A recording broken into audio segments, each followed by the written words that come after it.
ध्येयं सदा परिभवग्नमभीष्टदोहम् तीर्थास्पदं शीघ्रं शिल्पं शरण्यं भृत्यार्तिहं प्रङ्कपालभवाभिभूतं वन्दे महापुरुषते चरणारविन्दम्।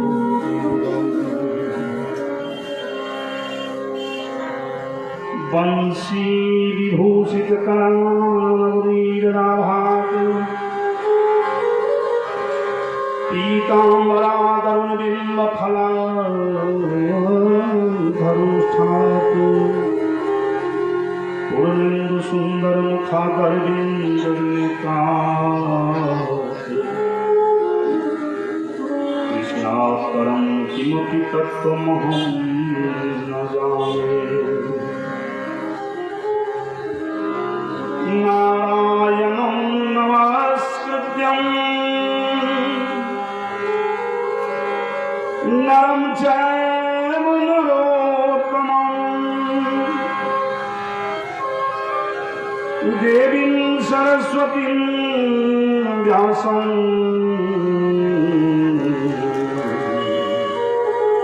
ततो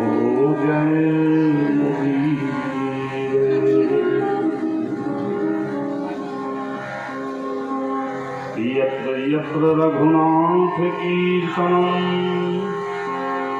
तत्र तत्र कृतमस्तकाञ्जलिं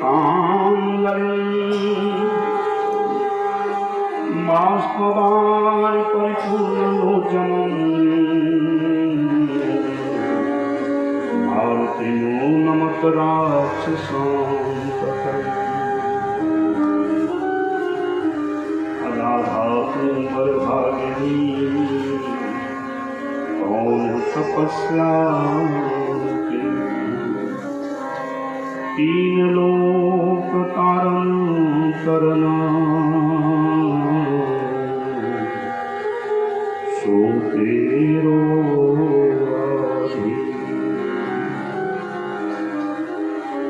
जय जय श्री राधा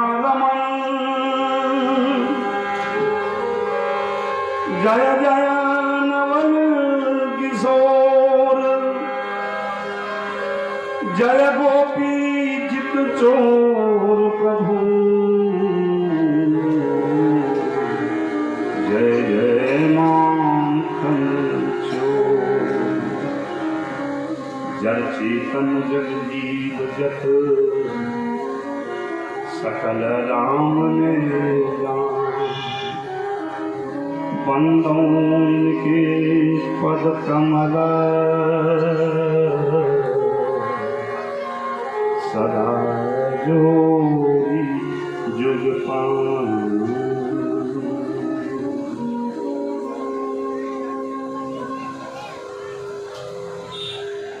बोलो भागवत भगवान की जय, कन्हैया लाल की जय, राधा रानी की जय, अयोध्या राम जी लला की जय, जनक नंदनी की जय, सतदेव भगवान की जय, सब संत भगवान की जय, श्री सुखदेव जी महाराज की जय, श्री वेदव्यास जी महाराज की जय, दुर्गा मैया की जय, गंगा मैया की जय, बाबा भूतेश्वरनाथ की जय, बाबा भूतेश्वरनाथ की जय, बाबा रामेश्वरनाथ की जय, सब संतन की जय, सब भक्तन की जय, नगर बस्ती की जय, शेरपुर ग्राम की जय, आज के आनंद की जय, जय जय श्री राधे श्याम निताई गौर हरि बोलो सद्गुरुदेव भगवान की जय, हनुमान जी महाराज की जय।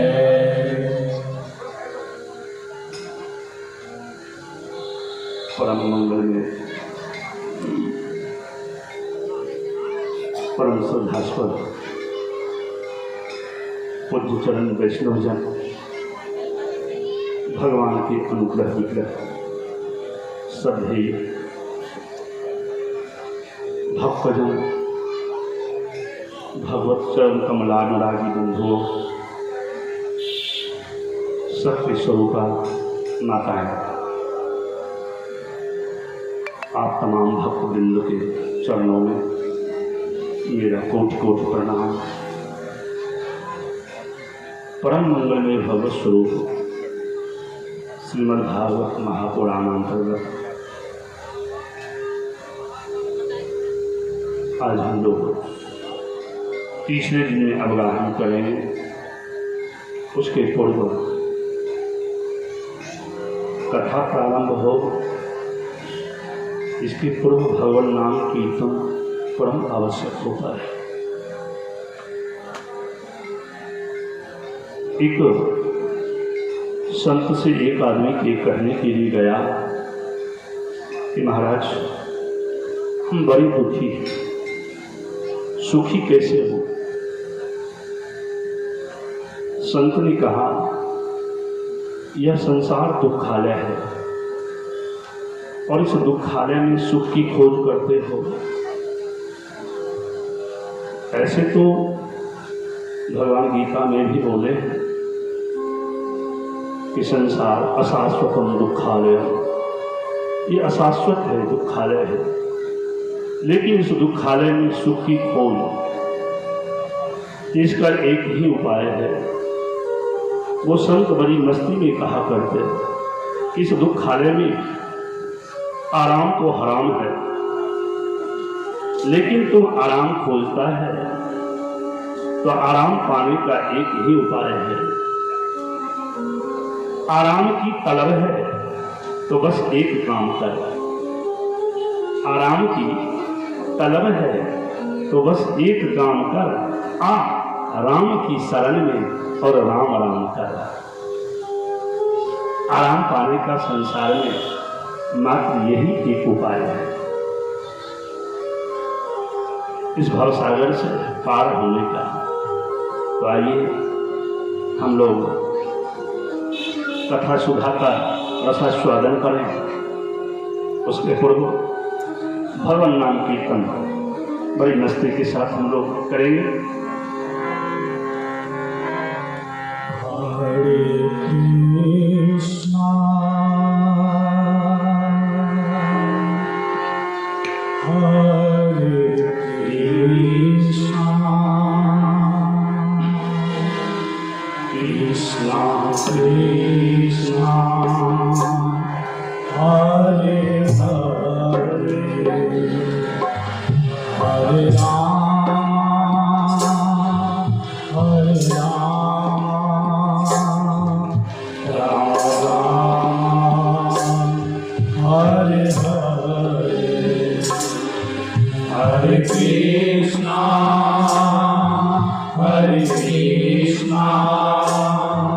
कृष्णा कृष्णा हरे हरे हरे राम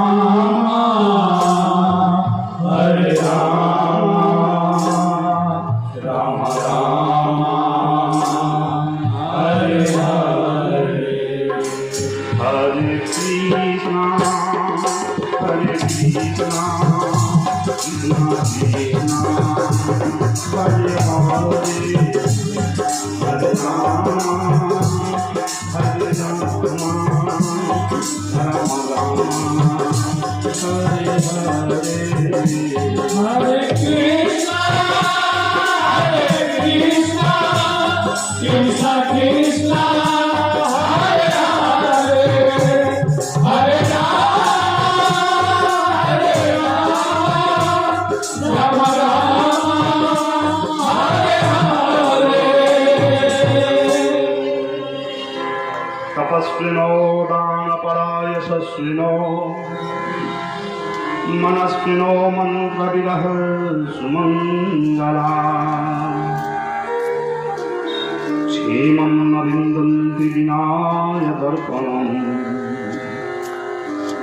तस्मै सुभद्रश्रवसे नमो नमः।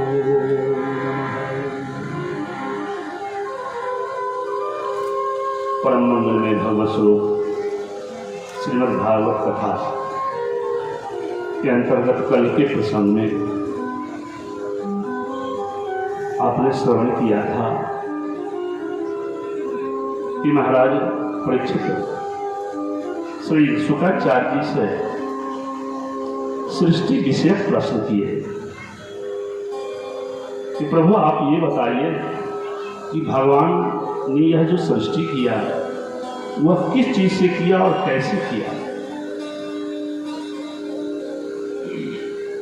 महाराज श्री शुक्राचार्य जी कहते हैं परीक्षित कथा प्रारंभ हो गई लेकिन मैंने मंगलाचरण नहीं किया है। पहले मंगलाचरण कर लेने दो, तत्पश्चात हम तुम्हें ये कथा श्रवण कराएंगे। तो श्री सुखदेव जी भगवान का मंगलाचरण करते हुए कहते हैं कि तपस्विनो दान पराय वसस्विनो मनस्विनो मंत्र विलासमन्ना। कहते हैं कि चाहे कोई कितना ही बड़ा तपस्वी हो, मनस्वी हो, दानी हो, मंत्र देता ब्राह्मण हो, जब तक भगवान की शरणागति नहीं होगी तब तक तो वह खुद का कल्याण नहीं कर सकता, तो दूसरे का वो क्या कल्याण करेगा। जीव का कल्याण तब तक नहीं हो सकता जब तक भगवान का आश्रय न ग्रहण करे, चाहे वह कितना भी तपस्वी, तेजस्वी, ओजस्वी, मनस्वी, संत, सन्यासी, योगेंद्र, मुनींद्र कोई भी हो। बोलो राधे राधे राधे। बहुत सुंदर श्री शुक्राचार्य जी भगवान का मंगलाचरण किए और पुनः परीक्षित से कहने लगे कि सुनो, श्री हरि के नाभि कमल से ब्रह्मा जी उत्पन्न हुए। श्री हरि के नाभि से कमल उत्पन्न हुआ, कमल से ब्रह्मा जी उत्पन्न हुए। ब्रह्मा जी सबसे पहले जब ब्रह्मा जी आए तो देखा यहाँ तो कोई नहीं है, क्योंकि ब्रह्मा जी की उत्पत्ति कमल से हुई है। ब्रह्मा जी ने कहा सोचो को हम, मैं कौन हूं। आकाशवाणी हुई तपस्या करो। ब्रह्मा जी को चारों तरफ देखने की इच्छा हुई, उनके चार सिर प्रकट हो गए, कहीं कुछ नहीं दिखाई पड़ा।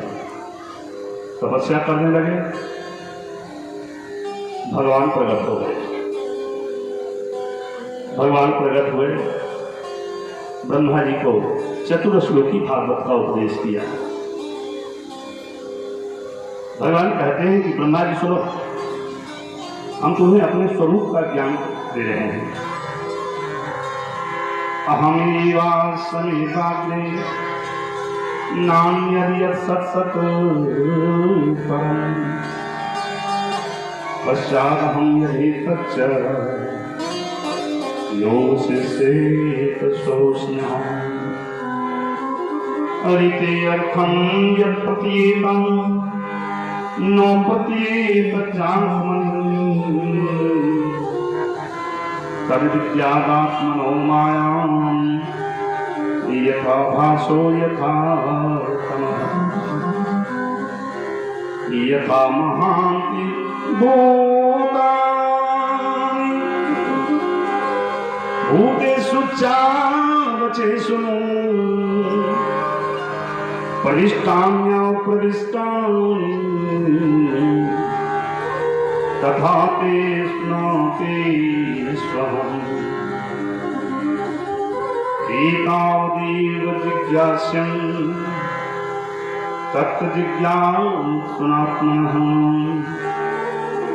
अन्यैवतीरेकाभ्याम् यत् स्यात् सर्वत्र सर्वदा। महाराज इसे कहते हैं चतुर श्लोकी भागवत। भगवान श्री हरि ने यही 4 श्लोक का भागवत ब्रह्मा जी को दिया था। यही 4 श्लोक ही भागवत है महाराज, जो भगवान श्री हरि ने ब्रह्मा जी को दिया। और इसी 4 श्लोक को वेद व्यास जी 18,000 श्लोक बनाए। ब्रह्मा जी को अपने स्वरूप का ज्ञान दिलाते हुए भगवान कहते हैं, तो ब्रह्मा जी सुनो, अहम एवा, इस संसार में सिर्फ मैं ही हूं, अकेला हूं। न स्थूल है, न सूक्ष्म, न कारण है, न कार्य। जो कुछ भी हूं वो मैं हूं। अहमेवा समेवा नाम यत सत सत्पम, न सत है न सित असत है, न जड़ है न चित्त है, कुछ भी नहीं, न स्थूल है न सूक्ष्म है। संसार में मैं ये अकेला नहीं हूं, और इस संसार को बनाता भी मैं हूं और बनता भी मैं हूं। महाराज दिव्य उपदेश किया है भगवान ने ब्रह्मा जी को। तब ब्रह्मा जी भगवान तब सृष्टि का साक्षात करने में सक्षम हुए। ब्रह्मा जी उस चतुर्श्लोकी भागवत को आत्मसात करके सृष्टि का विस्तार किया। भगवान के नाभि कमल से ब्रह्मा जी सृष्टि का विस्तार किए। अब ब्रह्मा जी संकल्प सृष्टि करना शुरू करते हैं। सबसे पहले 4 कुमारों को उत्पन्न किया, जिनके नाम हैं सनक, सनंदन, सनातन और सनत कुमार। ब्रह्मा जी ने कहा 4 कुमारों से कि तुम सृष्टि का विस्तार करो। ये भगवान का 24 अवतार में पहला अवतार है महाराज, इस 4 कुमार के रूप में। ब्रह्मा जी ने कहा तुम सृष्टि का विस्तार करो। 4 कुमारों ने हाथ खड़े कर दिए। हम सृष्टि के चक्कर में नहीं पड़े। क्या करेगा? बोले हम तो हरि का भजन करें। ब्रह्मा जी को क्रोध आ गया, मेरा ही पुत्र और मेरी बात को नहीं माना। ब्रह्मा जी को क्रोध आते ही उनका भृकुटी का भेदन करके महाराज महारुद्रावतार हो गया। भोले बाबा का महारुद्रावतार ब्रह्मा जी की भृकुटी से क्रोध आया, भृकुटी का भेदन करके महारुद्रावतार हो गया। बोलो रुद्र भगवान की जय। ब्रह्मा जी ने 11 रुद्राणियों को उत्पन्न किया। भोले बाबा से बोले, ब्रह्मा जी, हे रुद्र भगवान, रुद्र महाराज, आप मैथुन क्रिया के द्वारा सृष्टि का विस्तार करो। ब्रह्मा जी इस 11 रुद्राणियों से विवाह करो और सृष्टि का विस्तार करो। भोले बाबा ने ब्रह्मा जी को आदर दिया और बोले जैसी आपकी आज्ञा। भोले बाबा सृष्टि का विस्तार करना शुरू किए तो डाकनी, पिचासनी, भूख, प्रेत तमाम पैदा कर डाले। ब्रह्मा जी बोले बस बस बस बस सृष्टि होगी। या आप ऐसी सृष्टि, भयंकर सृष्टि मुझे नहीं करवाना, यह आपके बस की चीज नहीं है, आप जाकर के भजन करो। भोले बाबा तो यही चाहते थे, भजन करने चले गए। अब ब्रह्मा जी चिंतित हो गए, सृष्टि का विस्तार कैसे होगा। पुनः ध्यान लगाए, भगवान प्रकट हो गए। भगवान प्रकट हुए, साथ में साक्षात योग माया भगवान, साक्षात माया भगवान के साथ मौजूद थी। ब्रह्मा जी ने निवेदन किया, प्रभु हम सृष्टि का विस्तार कैसे करें, क्योंकि मेरे पुत्रों ने ही साथ हाथ खड़ा कर दिया कि मैं सृष्टि के चक्कर में नहीं पड़ूंगा। भगवान बोले कि ब्रह्मा जी तुम इसको, यह मेरी माया है, इसे तुम साथ में रखो। ब्रह्मा जी ने कहा प्रभु ये क्या करेगी मेरे साथ रहकर? बोले इसी के मिलावट से तुम्हारी सृष्टि चलेगी, माया की मिलावट से। शुद्ध सोना जरूर सुंदर होता है, अच्छा होता है। शुद्ध सोने का यदि जेवर बनाया जाए तो नहीं बनता है, उसमें टाका मिलाना ही पड़ता है। भगवान कहते हैं कि ब्रह्मा जी ये विशुद्ध संसार बिना माया का बनाएगा तो नहीं चलेगा, ये कोई सृष्टि के चक्कर में नहीं पड़ेगा, इसलिए माया को मिलाओ। माया का मतलब मैं और तोड़ मोड़ते माया, मैं और मोड़ तोड़ते माया। माया माँ मतलब नहीं और या मतलब जो नहीं है, जो वास्तविक नहीं है उसको हम अपना मान है, जो नहीं है वो दिखाई पड़ रहा है और जो वास्तविक में है वो दिखाई नहीं पड़ रहा है। या मतलब नहीं, माँ मतलब नहीं, या मतलब जो नहीं है वो दिखाई पड़ता है और जो वास्तविक में है वो दिखाई नहीं पड़ता है। उदाहरण से ये संसार अपना नहीं है, ये अपना संसार नहीं है, लेकिन यही अपना लगता है। अपना तो यही दिखाई पड़ता है, ये हमारा बेटा, ये हमारा पोता, ये हमारी पत्नी, ये हमारी बहू, ये हमारी बेटी, ये अपने सब लगते हैं। और जो वास्तव में अपने हैं उसे तो अब पत्थर की मूर्ति समझना है। हाँ, आडंबर कितना कर ले, वास्तव में उतरता नहीं।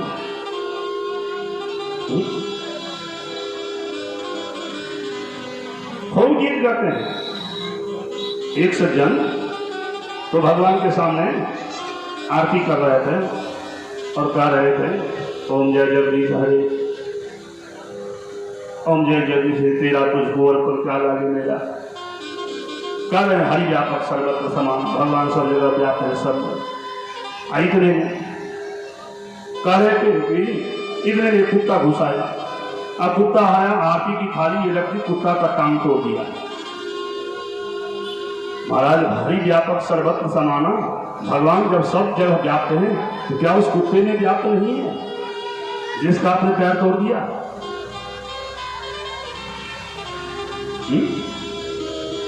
वहां खूब की स्तुति करते हैं। एक सज्जन को बहुत सुंदर स्तुति कर रहे थे, भगवान से हाथ जोड़कर स्तुति करते हुए कह रहे थे कि मौसम दीन न दीन ही पर तुम समान रघुवीर, हे प्रभु मेरे समान कोई दीन नहीं है। ऐसा स्तुति कर रहे थे। लंबे करने थे, हट्ठे करने बेचारे। पीछे वाले भी थोड़े दर्शन करने के लिए आए, बोले भैया जी थोड़ा बगल हो जाइए, हम ही थोड़ा दर्शन करेंगे। जहां वो कह दिए कि थोड़ा बगल हो जाइए हम भी दर्शन करेंगे, दर्शन में विक्षेप हो रहा है, सो तुरंत पीछे मुड़ गए। बोले मैं अच्छा भला स्तुति कर रहा था और तूने मुझे हाथ लगा दिया पीछे से। जानते हो मैं कौन हूं? मुझे पहचानते हो तुम? मैं कौन हूं? तो व्यक्ति सज्जन बेचारे हाथ जोड़े, क्षमा करना, हम तो आपको दीन समझ रहे थे। अभी अभी आप भगवान को कह रहे थे कि मौसम दीन न दीन ही कर, हमारे समान कोई दीन नहीं है। दीन मतलब गरीब, हमारे समान कोई दीन नहीं। हम तो आपको दीन समझ करके थोड़ा हाथ लगाए, थोड़ा बगल हो गए। हम ये नहीं समझ पाए कि जो आप बोल रहे हैं वो नहीं है, हम माफ कर दीजिए। तो हम भगवान के सामने दीन बनते हैं। और संसार में जिसमें कण-कण में अंतर बहिर अवस्थितम, जो अंदर बाहर सब जगह व्याप्त है, सभी जीवों में व्याप्त है, वहां आंख दिखाते हैं और कहते हैं हमको पहचानते हो। हम तो भगवान को भी ठग लेते हैं महाराज। तो इस तरह से भगवान ने कहा कि माया को साथ रखो, सृष्टि का विस्तार इसके मिलावट से ही होगा। असली चीज को नकली समझे, झूठ को समझे साचा, झूलने की रंग कांचा। तब ब्रह्मा जी माया की मिलावट से सृष्टि का विस्तार किया। अब माया मिलावट सृष्टि है। ब्रह्मा जी के संकल्प से 10 ऋषि उत्पन्न हुए, जिनके नाम हैं मरीचि, अत्रि, अंगिरा, पुलहस, पुलह, भृगु, वशिष्ठ, दक्ष, देवर्षि, नारद। मरीचि, अत्रि, अंगिरा, पुलह, कृतु, भृगु, वशिष्ठ, दक्ष और देवर्षि, नारद। 10 ऋषि उत्पन्न हुए। अपनी छाया से कर्दम ऋषि को उत्पन्न किए, अपनी जिह्वा से मनोहारिणी सरस्वती को उत्पन्न किए। ये सब ब्रह्मा जी की संकल्प सृष्टि है और सृष्टि का विस्तार कर रहा है। वाम अंग से सुंदर कन्या को उत्पन्न किए और दाहिने अंग से एक पुरुष को उत्पन्न किए। यह स्त्री पुरुष का जोड़ा, जिनका नाम हुआ मनु और शत्रुपा। भगवान ने इन दोनों मनु और शत्रुपा से बोले कि तुम मैथुन क्रिया के द्वारा सृष्टि का विस्तार करो। तब शत्रुपा के साथ मनु जी महाराज सृष्टि का विस्तार करने लगे। तो शत्रुपा को साथ लेकर महाराज यह सृष्टि में जितने भी लोग हैं ये मानव कहलाते हैं। क्यों मानव क्यों कहलाता है? क्योंकि ये मनु की संतान है। मनु की संतान होने के कारण सभी मानव कहलाते हैं, चाहे वो स्त्री हो या पुरुष हो। मनु महाराज ने 5 संतान उत्पन्न किए, 3 बेटी 2 बेटा। बेटी हुई जिनके नाम हुए आकुति, विभूति, प्रसूति। बेटे 2 हुए, प्रियव्रत और उत्तानपाद। 2 पुत्र 3 पुत्री। मनु महाराज की जो मझली बेटी थी देवहूति, मनु महाराज ने देवहूति का विवाह कर्दम ऋषि के साथ किया। ब्रह्मा जी ने जिनको अपनी छाया से प्रकट किया था, ब्रह्मा जी के पुत्र कर्दम ऋषि, उन्हीं के साथ किया। कर्दम ऋषि विवाह में एक शर्त रखे थे देवहूति से कि देवी जी एक संतान होते ही हम समाधि में चले जाएंगे। देवहूति मंजूर कर ली। इसी शर्त पर विवाह हुआ था। लेकिन विवाह के बाद कर्दम ऋषि तपस्या में चले गए।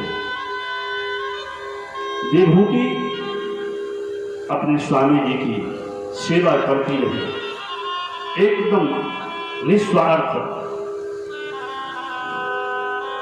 न जाने कितने वर्ष की समाधि हो गई। कुछ समय बाद जब कर्दम जी की समाधि खुली तो बोले देवी जी आप कौन? बोले महाराज मुझे नहीं जानते। देवी जी आप कौन बैठे हुए? और देवहूति की तो बाल जटाओं में बदल गए। पति की सेवा करते करते एकदम जंगल। कर्दम ऋषि की समाधि पूरी। बोले देवी जी आप कौन हैं? बोले अरे महाराज मुझे भूल गया, मैं सम्राट मनु की बेटी देवहूति हूँ। महाराज याद कीजिए कई साल पहले आपके साथ मेरा विवाह हुआ था। अरे तुम महाराज मनु की बेटी हो? अरे देवहूति हम तो भूल ही गए थे।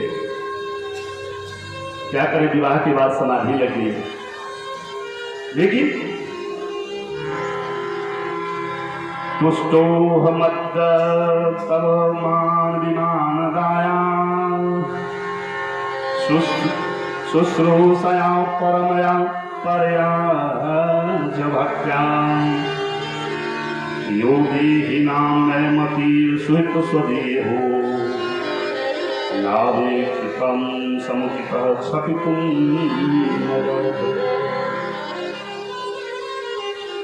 देवी संसार में सबको अपना देह बड़ा प्रिय होता है, सबके देह परम प्रिय स्वामी। लेकिन तुम अपने शरीर की चिंता को छोड़कर मेरी सेवा की है, मैं तुम पर प्रसन्न हूँ, वरदान मांगो। देवहूति हाथ जो बोली, प्रभु हम सब गृहस्थ बने हैं, विवाह हुआ है, और स्त्रियों की शोभा तो संतान से ही होती है। आप कृपा करके उन्हें संतान प्रदान करें। कर्दम ऋषि बोले, देवी इतना कहते बोले, जाओ तुम स्नान करो। और माता देवहूति स्नान करने के लिए गई इधर कर्दम ऋषि ने हाथ में जल लिया और मंत्र अभिषेक करके छोड़ दिया। एक कामर विमान तैयार हो गया। कामर विमान, कामर जो कामना के अनुसार गमन करे। महाराज उस विमान की क्या विशेषता थी कि कामना के अनुसार जो कुछ इच्छा हो गई, जो कुछ इच्छा हुई, सब कुछ उस विमान में ही तैयार है। विमान की सबसे बड़ी विशेषता, न पेट्रोल लगे न डीजल, मन में इच्छा हुई उड़ गया। संसार की सारी सुख सुविधा उसी विमान में, ऐसा विमान तैयार कर दिया कर्दम ऋषि। उधर देवहूति स्नान करने के लिए गई। हजारों स्त्रियां, महाराज हजारों अप्सराएं जल में प्रकट हो गई और एकदम देवहूति के जो वर्षों के जो शरीर में धूल कण बैठे हुए थे, सबको एकदम सुंदर चमका करके राजकुमारी बनाया। देवहूति कर्दम ऋषि के साथ कामर विमान में बैठ गई। कालांतर में 9 पुत्रियों को, 9 बेटियों को जन्म दिया। महाराज कर्दम ऋषि को ध्यान आया, अरे हमने तो इसे कहा था कि एक संतान होते ही हम फिर चले जाएंगे समाधि में, एक की जगह 9 बेटी होगी। बोले, देवी जी हमने जो वादा किया था वो पूरा हुआ, अब हम चलते हैं। जहाँ जाने लगे कि तुरंत माता देवहूति कर्दम ऋषि के पैर पकड़ लिए। बोले, महाराज ये 9 बेटियां तो हुई और आप चले जाएंगे तो इनकी शादी कौन करेगा? और फिर शादी की बात जब ये बेटी अपने ससुराल चली जाएगी तो मैं किसके सहारे रहूंगी? तब कर्दम ऋषि बोले, अरे देवी याद आया, भगवान ने मुझे वचन दिया था कि कर्दम तुम विवाह करो तो हम तुम्हारा बेटा बन करके आएंगे। जब वो बोले हैं तो निश्चित आएंगे। महाराज जाने का जो यात्रा का जो समय था उन्होंने स्थगित कर दिया। पुनः कामर विमान में सवार हो गए। कालांतर में देवहूति पुनः गर्भवती हुई और इस बार साक्षात भगवान कपिल रूप में देवी के गर्भ में विराजमान हुए और कालांतर में देवी गर्भवती हुई और कालांतर में बालक का जन्म हुआ जिनका नाम भगवान कपिल हुआ। बोलो कपिल भगवान की जय। ये भगवान का अंशावतार कपिल भगवान। महाराज अब जहाँ कपिल भगवान के बारे में ब्रह्मा जी सुने कि भगवान का अवतार हो गया है कर्दम ऋषि के यहाँ, तो अपने पुत्रों को बुला करके बुलाए कि चलो चलो भगवान का दर्शन करें, अवतार हो गया है। तो जो 10 पुत्र थे जिनके नाम हमने गिनाया है, उसमें 10वें पुत्र थे नारद जी। नारद जी बचपन से ही घुमक्कर थे, वो कहीं घूमने चले गए। ब्रह्मा जी 9 पुत्र को ले लिए, जो मरीचि, अत्रि, अंगिरा वगैरह जो थे, आए कपिल भगवान का दर्शन करने। दर्शन किया, स्तवन किया, वंदन किया। और जब ब्रह्मा जी जाने लगे भगवान कपिल का दर्शन के बाद, तो कर्दम ऋषि बोले ब्रह्मा जी से, प्रभु मैं एक निवेदन करूं? बोले हाँ कहो। बोले आपको 9 बेटा, हमारी 9 बेटी। महाराज बढ़िया जोड़ा बन जाएगा।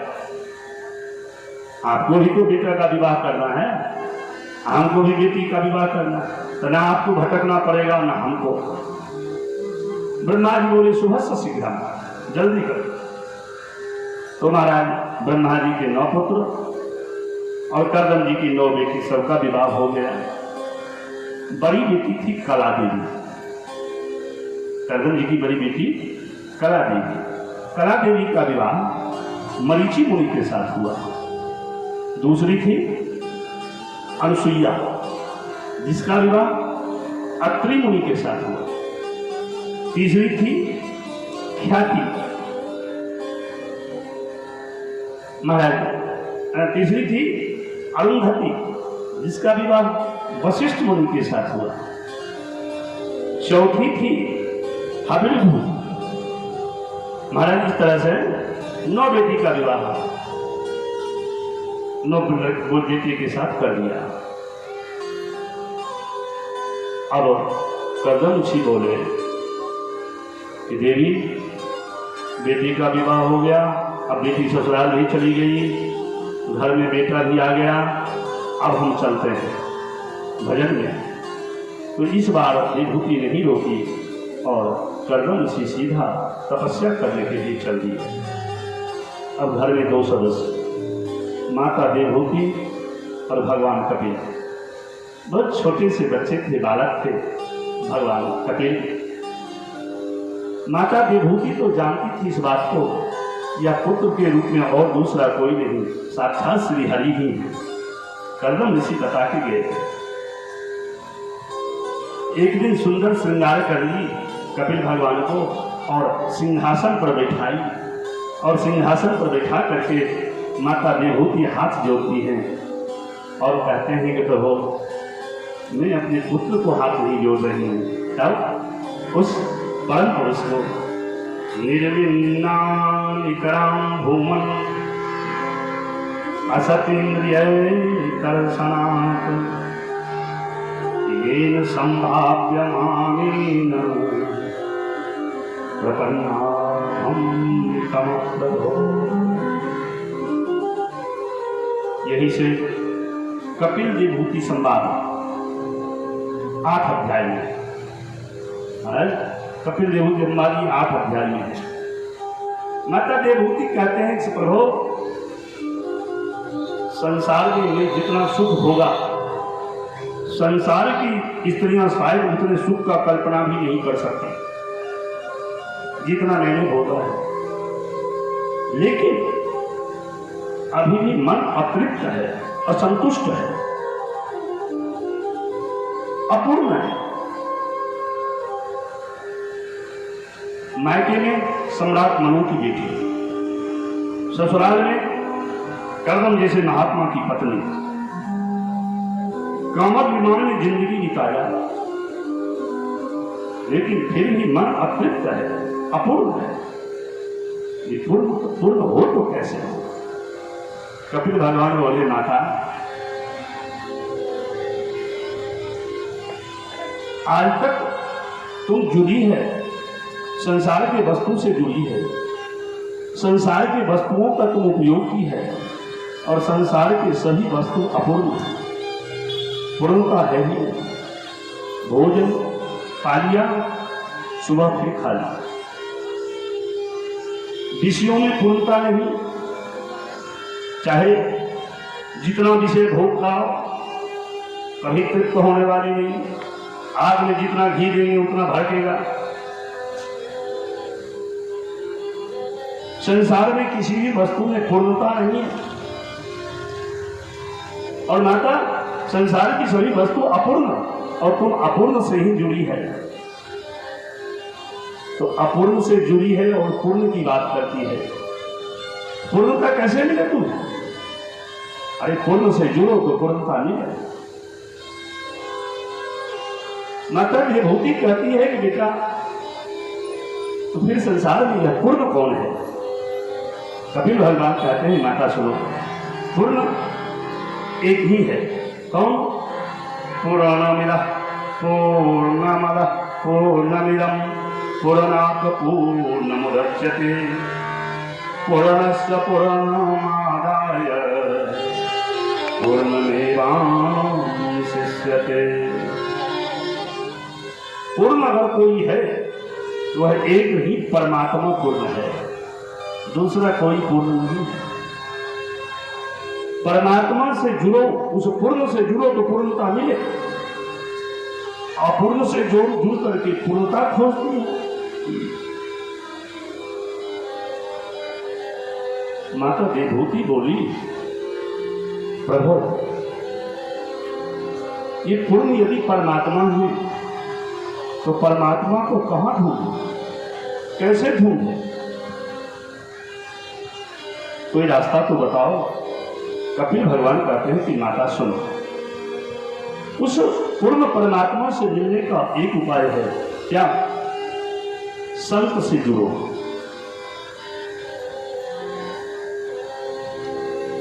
कपिल विभूति कहती है प्रभु संत किसे कहते हैं, संत की क्या परिभाषा है? कपिल भगवान संत की परिभाषा देते हैं। माता जी, संत वह है जो तितिक्षव कारुणिका सुहृद सर्वदेहिना अजात शत्रवः शांता साधु भूषण।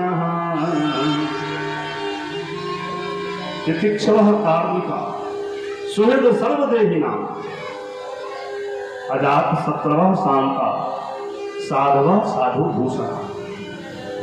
कपिल भगवान कहते हैं कि माता संत के 5 लक्षण हैं, और जिनमें यह 5 लक्षण हो समझ जाओ वही संत है। कौन कौन? तितिक्षु, वह तितिक्षुणु हो। संत बड़े सहिष्णु होते हैं, सहिष्णु, सहनशील। कोई सम्मान दिया तो उसका जय जय हो, और किसी ने अपमान कर दिया तो उसका भी जय जय हो। क्यों? क्योंकि संत सारे संसार को अपना मानते हैं। निज प्रभु में देखी जगत के ही सन कर ही दियो। सारे संसार को अपना मानते हैं, संसार को मानते हैं कि हमारे प्रभु इस पूरे संसार में सभी जीवों में है। तो कोई यदि कष्ट भी दे तो संत उनसे विरोध कैसे करे? क्योंकि उसमें भगवान का वास है, वो तो भगवान को देख रहे हैं। अपने प्रभु से विरोध करे तो कैसे करे? इसलिए संत सहिष्णु होते हैं, सहनशील होते हैं। महाराज, मान सम्मान पर उन पर कोई प्रभाव नहीं पड़ता। वो अपने सुख दुख की चाबी अपने पास रखते हैं। हम लोगों के सुख दुख की चाबी दूसरों के हाथ में है। संत सुख दुख की चाबी अपने पास, कहेंगे कैसे? मान अपमान, हम लोग का सुख की चाबी भी दूसरों के पास और दुख की चाबी भी दूसरों के पास। उदाहरण से यूं समझिए कि आप किसी के यहां गए, सुंदर स्वागत किया, कुर्सी निकाल करके दिया, माला पहनाया, चाय पिलाया, बड़े खुश हो गए। अरे आज उन्हें काफी खातिरदारी की है भाई, अच्छी मेहमानी की है, एकदम प्रसन्न है। तो उसने सुख की चाबी घुमा दी आपको, तो आनंदित हो गए। और कहीं किसी के दरवाजे पर गए कहाँ आ गया यहाँ सवेरे सवेरे माथा खाने के लिए, जाइए अपना काम कीजिए। 2 दिन तक माथा खड़ा। तो एक ने सुख की चाबी घुमा दिया, एक ने दुख की चाबी घुमा दिया। तो आप तो पराधीन हैं। संत सुख और दुख की चाबी अपने पास रखते हैं, हमारा सुख और दुख की चाबी दूसरों के पास है। इसलिए संत स्वस्थ होते हैं, हम लोग अस्वस्थ हैं। स्वस्थ का मतलब जो स्व में स्थित हो, स्व माने अपने आप, स्व में स्थित, अपने आप में जो स्थित है वह स्वस्थ है, और जो दूसरों में स्थित है वह अस्वस्थ है। संत स्वस्थ हो, हम लोग अस्वस्थ हैं, दूसरों में स्थित है। मान अपमान हमारा दूसरों पर निर्भर करता है। इसलिए संत सहिष्णु होते हैं।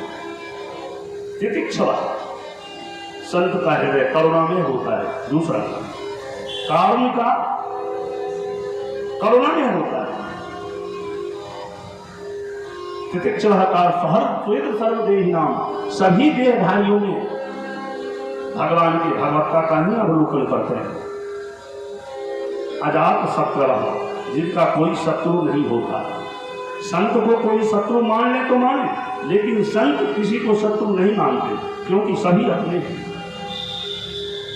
कोई कष्ट भी दे, दुख भी दे, उसे दुख बदले में नहीं देते, क्योंकि सब अपने दुख दे तो वह कष्ट भी तो मुझे ही होगा। जैसे कि ये दांत भी मेरे हैं, जीभ भी मेरे हैं, और कभी कभी हमारे दांतों से ये जिह्वा कट जाती है, और जहां जिह्वा कट गया हम लोग मुंह पकड़ के आ जाते हैं, राम राम जीभ कट गया। लेकिन अगर कोई ये समझा दे ये 32 दांत तुम्हारे बड़े उदंड है, कि कोमल से जिह्वा को काट खाते हैं, मारो इन दांतों को, टक्का दो, कोई लाख जोश दिला दे, दांत को टक्को, आप दांत को गिरा सकते हैं? नहीं। क्यों? क्योंकि एक तो जीभ कटा है, उसका दर्द तो हो ही रहा है, दांत का दर्द ऊपर से हो जाए, क्योंकि जीभ भी अपने हैं और दांत भी अपने हैं। अरे एक बार क्या 1000 बार भी यदि यह दांत काट ले जीभ को, तो भी हम जीभ का इलाज कराएंगे, दांत को नहीं तोड़ सकते, क्योंकि जीभ का भी दर्द अपना है और दांत का भी दर्द अपना है। यही ज्ञान संत को व्यापक रूप में होता है कि कोई अगर मुझे कष्ट दे रहा है तो मैं उसे कष्ट कैसे दूं, क्योंकि निज प्रभु मैं देखे ही जगत यही सन कर ही विरोध, सारा संसार तो मेरा प्रभु मैं है, मैं विरोध करूं तो किससे करूं, मैं अपने भगवान से तो विरोध कर नहीं सकता। इसलिए संत को कोई कष्ट भी दे तो बदले में कष्ट नहीं दे। संतन के संग लाग रे तेरी अच्छी बनेगी।